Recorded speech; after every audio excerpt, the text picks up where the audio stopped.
What's going on, everyone? Will from Game On here. We're going to dive into the NFL Week 4. We're going to look at the betting preview. I'm going to give you a little bit of my thoughts on these games. Those of you who have been following me know that I am having a great start to the NFL season. It is a marathon, not a sprint, though, but I look to continue my success as I've only missed 2 picks in the Super Contest so far. Yes, that's 13 out of 15 picks I have hit.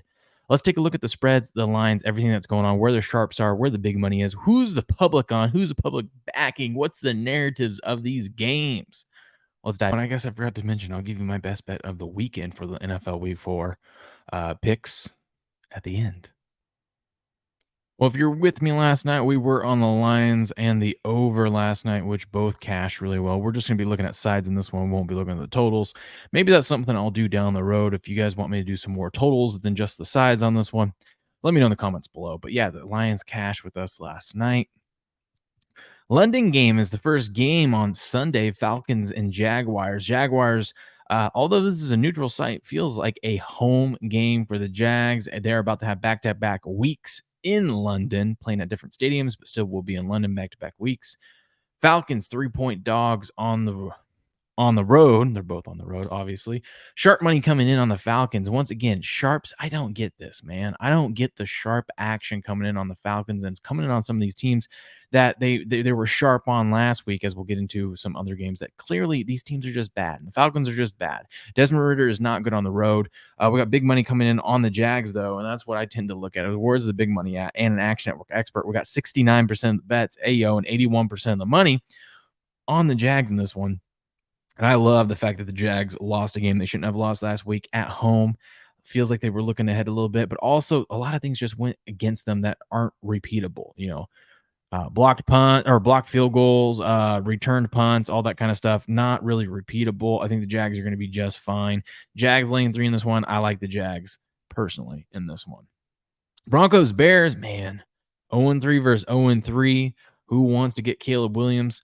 Broncos -3 after giving up 70 points on the road. Yes, the Broncos are laying 3 again after giving up 70 points last week. Man, the Bears, how bad are you? And until Justin Fields shows me that he can beat a team with his arm, which I fully don't believe yet, honestly, and I don't think he will. I don't think he's good. You guys know me. I'm not going to get into all that. I already told you guys the Bears should have sold high on him this offseason, but they didn't. And instead, here they are, 3.5-point underdogs or 3-point underdogs, depending which the line is that you get, to the Broncos, who just gave up 70 points. Wow. Sharp money coming in on the Bears. I don't get it. Action Network expert backing the Bears in this one. No one wants to take the Broncos. I'll take Sean Payton and the experienced veteran Russell Wilson, even though he's a shell of himself. I'll take that and a pissed off defense that wants to make a statement against this Bears team than Justin Fields and the Bears. Like until you do it, until you prove it to me that you can do it, I'm not going to believe you. I'm not going to bet on you. 75% of the bets and 71% of the money is on the Broncos laying the 3. I will be with the public on this one. Ravens, Browns laying 1 at home. Line's kind of gone up. It was Browns -2.5. Now we got Browns -1. This game I keep going back and forth on. I felt like I was pretty sharp taking the Ravens on this one. We got sharp action going on the Browns. Big money and an Action Network expert back in the Ravens. 48% of the bets, 67% of the money on the Ravens at +1 in this one. I felt kind of sharp going with the Ravens on this, but I've ultimately backed off. You guys know me. I've been a Browns backer. I think the Browns are. I got a ticket for them to win the division. This game, though, I just have a feeling the Ravens are going to win this one. But one thing that does concern me is if you notice Chubb is since Chubb has been out of the offense that we saw last week, Sean Watson's been playing more in the shotgun, and he's done a lot better in the shotgun. He actually had his best game as a Brown last week, playing out of the shotgun, seeming that he can read the defense a little bit clearer. Not sure if he'll be able to do that against the Ravens team, but one thing about this Ravens defense, the front seven's great. Secondary is beat up and banged up and injured. And we saw Gardner Minshew last week for the Colts to be able to move the ball on this Ravens defense.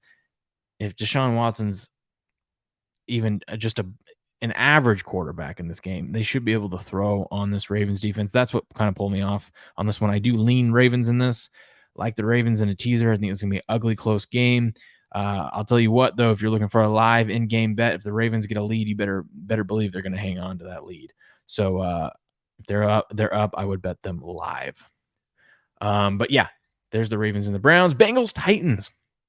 Titans plus 2.5. Man, I want to be all over the Titans in this one, but I'm seeing too many sharp bettors, too many smart people all over the Titans. I haven't pulled the trigger on this one yet. I do like the Titans in a teaser here. I do think Joe Burrow and the Bengals are compromised, but Titans plus 2.5 home point. Dog, sharp money, big money, and an Action Network expert coming in on the Titans in this one. 29% of the bets, 68% of the money is on the Titans at plus 2.5. You do have Mike Vrabel coming off of an embarrassing defeat on the road against the Browns last week. Coming back home, this is a game that Mike Vrabel gets his team riled up for, bounce back for. If this was 100% healthy Joe Burrow and this Bengals team, maybe it'd be a different story. We'll see. Can the Bengals defense continue to get pressure on Tannehill, who has been terrible under pressure? That's a possibility for me. It's a nice little stay away game.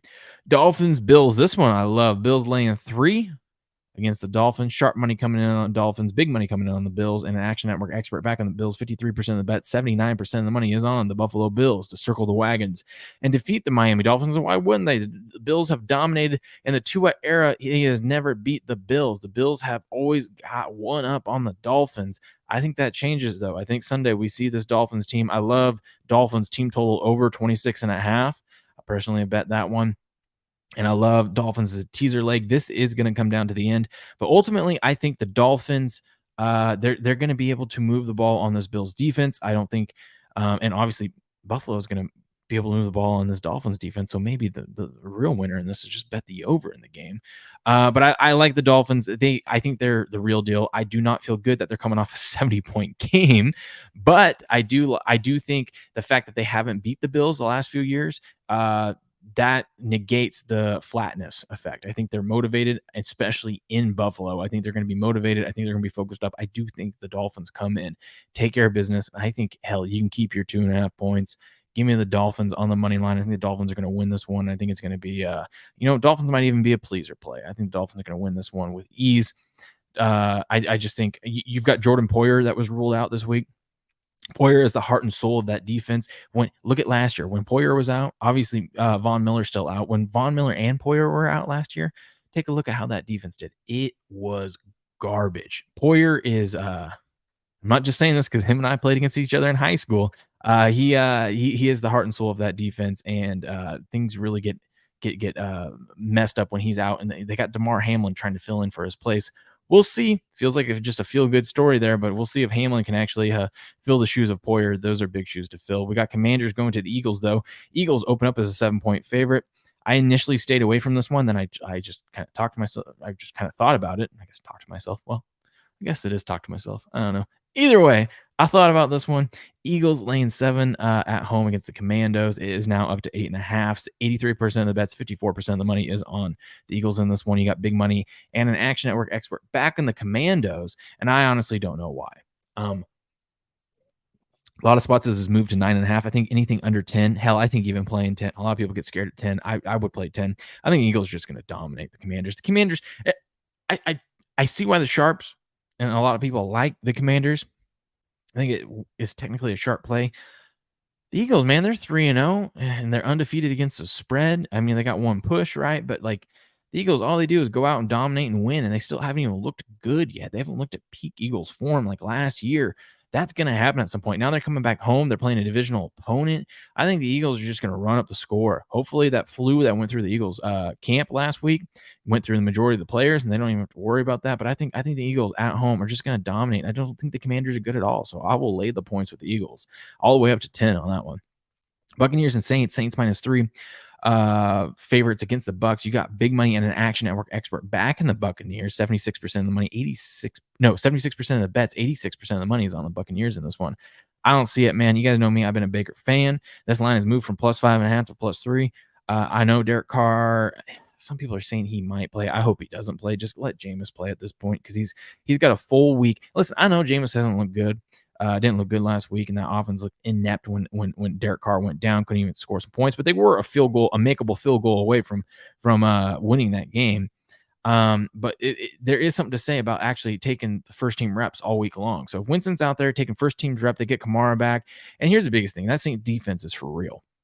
And then you get pressure on the quarterback. And the Buccaneers, even with the great Tom Brady out there, cannot win in that dome. It was like the first time in I don't know how many years Tom did it finally last year, but that Saints defense has success at home. We're only laying 3. I love it. I think the Saints dominate this game. I think we're going to see good Jameis. Listen, Jameis Winston's trying to get another contract too, man. He's trying to be a starter in the league still. Well, I'm not willing to go out and say that he is good enough to be a starter in this league, but the man is trying to win some money. All right, he's trying to get a contract and get paid. So I like that. He's going to be motivated. They got Kamara coming back, and they historically have dominated the Buccaneers in that dome. Baker under pressure does not do well. I'll lay the 3 with the Saints in this one. Vikings and Panthers. Vikings, this thing has been just moving. We're now at Vikings minus 4.5 on the road. Vikings might be the best 0-3 team we've ever seen in the NFL. Sharp money and an Action Network expert back in the Vikings in this one, and I agree. 65% of the bet, 63% of the money on the Vikings. Bryce Young is projected to start this game, and the line moved against the Panthers. So I guess people were more high on the old red rifle Andy Dalton than they are with Bryce Young out there. But Bryce Young projected to get the start and not looking good. Vikings looking for their first win. I think they get it. The season is on the line here. I know we don't like to lay points with the Vikings. I personally laid it at minus 3.5, especially since all they do is play in one-score games. But I think the Vikings are going to handle the Panthers. And the Panthers' defense is banged up too. Panthers have a really good defense, but it's banged up. And there's going to be some key players out for the Panthers. I'm going to lay the points. The Vikings on the road getting their much-needed first win of the season. Rams, Colts. I mean, this is basically a pick 'em now. Anthony Richardson is projected to play and start. He passed concussion protocol. We got sharp money coming in on the Colts. Action Network expert back in the Rams here. 77% of the bets, 82% of money on the Rams. I initially was on the Rams in this one, but I have personally backed off for at least any of my contest plays and stuff. I think the Rams are the right side. I just can't ignore the fact that the Rams offensive line is pretty garbage, and we saw what happened last week when there was some pressure on Stafford, and I think this Colts defense can get pressure on Stafford, so I want no part of it. I will stay away. Steelers and Texans. Texans +3 home dogs against the Steelers. Sharp money, big money, and an Action Network expert all back in the Texans. 53% of the bet, 64% of the money on the Texans in this one. I don't get this game. The line's coming down, which tells me I should bet the other way. I'm not scared. I will lay the 2.5, and I personally laid 3 with the Steelers. The Steelers are going to just beat the shit out of the Texans in this one. Some people forget that the Texans are still the Texans, and they're still not good. Yeah, they had a nice win last week against the Jags, but this is a different defense. We're going to see CJ Stroud under pressure, and oh yeah, you guys want to keep telling me that CJ Stroud has 900 passing yards and 0 interceptions, which is great because I got CJ Stroud Offensive Rookie of the Year at +900, or no, +950, so I'm excited about that. But I'm going to be looking at Stroud interception props in this one because he's going to be under pressure, and there might be an interception in this game, or at least some turnovers. Give me the Steelers. Don't feel good about their offense, but their defense is going to win this game for them. They're going to cover this 3 easily. Steelers are going to win and beat the Texans in this one. Raiders, Chargers. This one I have no dog in the fight, and I have zero idea what to expect from this game, but we got sharp money on the Chargers at -4.5. Big money and an Action Network expert back in the Raiders. 26% of the bets, 59% of the money taking the points with the Raiders in this one. Like I said, I got nothing for you on this. Cardinals, Niners laying 14. Sharp money, big money coming in on the Niners. 49% of the bets, 68% of the money on the Niners laying the 2 touchdowns. Now, I know what a lot of you guys might be thinking, like, how is it sharp to lay 2 touchdowns? Well, when you're the 49ers, your defense is going to get 2 touchdowns on their own. I know this might scare people away. You might want to take the 14 with the Cardinals. I think that's their sharp side. Sharp side is actually laying the 14 with the Niners. These double-digit favorites at home, especially in division, usually are favored by double digits for a reason, and they cash more times than not. So don't be scared away by that big number. Patriots, my Patriots and the Cowgirls. Cowboys left tackle just got ruled out, and the left guard also or maybe right guard. I don't know. Martin might be ruled out as well. Not official yet, but the left tackle Tyrone Smith is officially ruled out. Cowboys 6-point favorite in this one. Sharp money coming in on the Cowboys. Big money coming in on the Patriots. Action Network expert back on the Cowboys in this one, though. But you got 46% of the bets and 70% of the money on the Patriots taking the points. I think it's going to be a close game. Patriots defense is legit. I worry about the Patriots offense, but the Patriots defense is going to keep the Cowboys under wraps. I mean, they were able to handle the Miami offense just fine, and we just saw that Miami offense put up 70. So I think the Patriots defense is for real. We'll see what the Patriots offense can do, but I think this is going to be a close game. I'll take the points, especially if you got it at 7. Good teaser leg too is the Patriots get them up to double digits. This is going to be a close game. And also, you got to remember this is the Patriots season on the line. There's a difference between being 1-3 and 2-2. It's huge, huge, especially if you beat the Cowboys at Dallas, like down in Dallas. Man, that is huge. So we'll see. Chiefs Jets. I don't know why they didn't flex this game out now that Rodgers is out, but yeah, you got the Chiefs laying 8.5. I don't understand how people with their hard-earned money want to put it on Zach Wilson and the Jets, but there's sharp action, big money, and an Action Network expert back in the Jets in this one. 18% of the bets, 37% of the money is taking the 9 points with the Jets. I don't know how y'all are doing this. Thank you though, because now I can tease the Chiefs down and get them under 3 because whoops, hit that one. That was wrong. Because the Chiefs are gonna win this game. The Chiefs are gonna win easily. And the Chiefs, I mean, we're talking Sunday night, prime time, right? They got Taylor Swift there. They're going to want to put on a show for the Swifties. I do not see them taking the foot off the gas. I think the Chiefs want to look like the best team in the NFL. I think they're going to run the score up on this Jets, even this good Jets defense. So I'll lay the 8.5 with the Chiefs here. And then Monday night, we got the Seahawks and the Giants, man. Seahawks opened up as a dog, and now they're currently a 1-point favorite, even a 2-point favorite against the Giants. Man, this is Giants season on the line. We'll see what the Giants can do in this one. Daniel Jones, though, without Saquon Barkley, has not looked good. You got sharp money, big money coming in on the Giants. 26% of the bets, 58% of the money on the Giants in this one. I really don't know how I feel about this game yet. I'm kind of going back and forth. We will see. It is a big game for both squads. Honestly, bigger game for the Giants. Giants, though, do get extra rest. Not only did they play Thursday Night Football last week, but then, it's a Monday night game. It's home for them. You got to think that helps the Giants here. So we will see. But there you go. There's the action report from our good friends over at the Action Network. There's the betting report. Sharp money, big money, Action Network experts. Where everything's at, my opinion on the games. Let me know what's your favorite pick of the weekend. What's your lock of the weekend, the lock of Sunday. Let me know in the comments below. And if you haven't already, smash the like button, leave a comment, subscribe to the channel, and I'll talk to you guys later.